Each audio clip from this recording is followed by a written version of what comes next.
என் குழந்தை ரொம்ப அடம் பண்றான் சார், என்ன பண்றதுன்னே எனக்கு புரியல அப்படின்னு கவலைப்பட்டார் ஒரு அப்பா. என்ன பண்றது, அப்பாவோட குணம் கொஞ்சமாவது பிள்ளைக்கும் இருக்கதானே செய்யும்னு நான். அட போங்க சார், அவனை அடக்கிறதுக்கு ஏதாவது வழி சொல்லுவீங்கன்னு பார்த்தா நீங்க என்னோட சரித்திரத்தை புரட்ட ஆரம்பிச்சுட்டீங்களே. அப்புறம் கேட்டேன் அவரை, சரி பையன் அடம் பண்ணா அவனை நீங்க எப்படி அடக்குறீங்க அதை சொல்லுங்க முதல்ல, அதுக்கப்புறம் என் யோசனையை சொல்றேன் அப்படின்னு. அவர் சொன்னார், வேற என்ன பண்ணுவேன், மிரட்டுவேன், அடிப்பேன், அவ்வளவுதான் எனக்கு தெரியும்னார். அடிச்சா அடங்கிடுவானா பையன் அப்படின்னு கேட்டேன். அது எப்படிங்க அடங்குவான், இன்னமும் தீவிரமா அடம் பண்ண ஆரம்பிச்சிருவான், கத்தி ரகலை பண்ணிவிடுவான் அப்படின்னார்.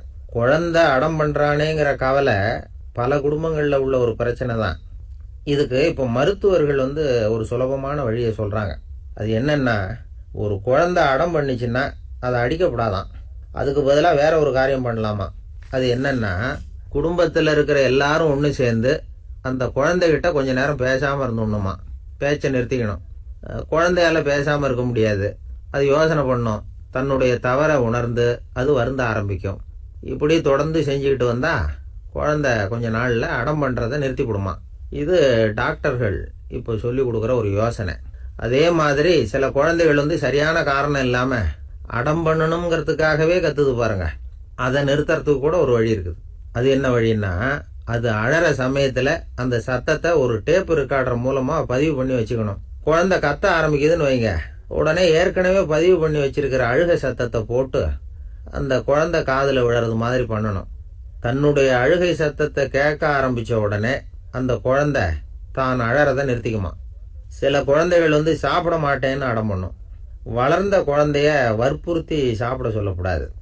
சில பேர் என்ன பண்ணுவாங்கன்னா, கட்டாயப்படுத்தி சாப்பாட்டை திணிப்பாங்க. அதெல்லாம் ரொம்ப தப்பு.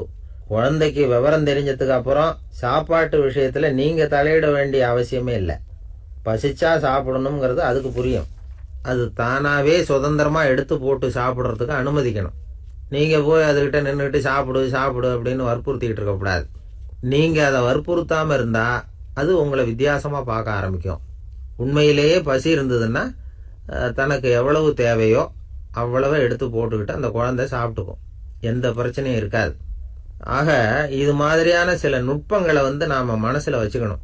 அப்படி வச்சுக்கிட்டோம்னா வீட்டில் குழந்தைகளால எந்த பிரச்சனையும் இருக்காது. இந்த காலத்து பையன் ஒருத்தன், அவன் ரொம்ப கவலையோடு வந்தான். என்னப்பா விஷயம்னு விசாரித்தேன். எங்கள் அப்பா என்கிட்ட 1 மாதம் உன் கூட பேச மாட்டேன் போ அப்படின்னு சபதம் போட்டுவிட்டாருன்னா, அதுக்காகவா இப்படி கவலைப்படுறேன்னு கேட்டேன்.